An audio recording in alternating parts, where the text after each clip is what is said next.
সম্প্রতি বিশ্বের ৬২টি দেশের ১০০ জন নারী সুন্দরীদের নিয়ে অনুষ্ঠিত হয়েছে miss and Mrs universe middle east ২০২৪। এই প্রতিযোগিতায় মিসেস হিসেবে সেরা সুন্দরীর খেতাব পেয়েছেন বাংলাদেশের Glamour girl Nasrin Sultana queen. বাংলাদেশের পক্ষে মুকুট বিজয়ের পর নাসরিন সুলতানা কুইন প্রথমবারের মতো দুবাইস্থ বাংলাদেশ মিশনে হাজির হন। এই সময় তিনি বাংলাদেশ মিশন কর্মকর্তাদের সঙ্গে আলাপকালে দুস্থ মানুষ এবং প্রাণী সম্পদ নিয়ে কাজ করে যাওয়ার আগ্রহ প্রকাশ করেন। সংযুক্ত আরব আমিরাতে বেশ কয়েকটি নারী সংগঠন রয়েছে, তারা নারীদের বিভিন্ন উন্নয়নমূলক কাজ করে থাকে নারীদেরকে নিয়ে।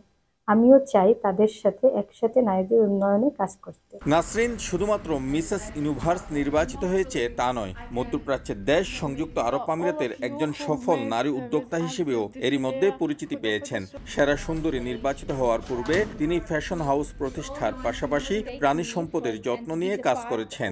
আগামীতেও তিনি পশু পাখি নিয়ে কাজ করতে চান বলে জানান। পাশাপাশি আন্তর্জাতিকভাবে বাংলাদেশি নারীদের অগ্রগামী করতে গ্লোবাল প্ল্যাটফর্মগুলো কাজে লাগাতে চান নাসরিন। সে বাংলাদেশের জন্য কাজ করে যাচ্ছে, বাংলাদেশের সুনাম বয়ে এনেছে এবং একজন নারী হিসেবে সে নারীদের উন্নয়নে আরও সৃজনশীল এবং ক্রিয়েটিভ ইনিশিয়েটিভ সে নেবে এবং সেসবের সাথে সে ইনভলভ থাকবে, এটাই প্রত্যাশিত। মিশন কর্মকর্তাদের সাথে সৌজন্য সাক্ষাতে নাসরিন দুবাইয়ে কেন্দ্রীয়ভাবে একটি বাংলাদেশি কালচারাল একাডেমি প্রতিষ্ঠার জন্য মিশনের প্রতি অনুরোধ রাখেন।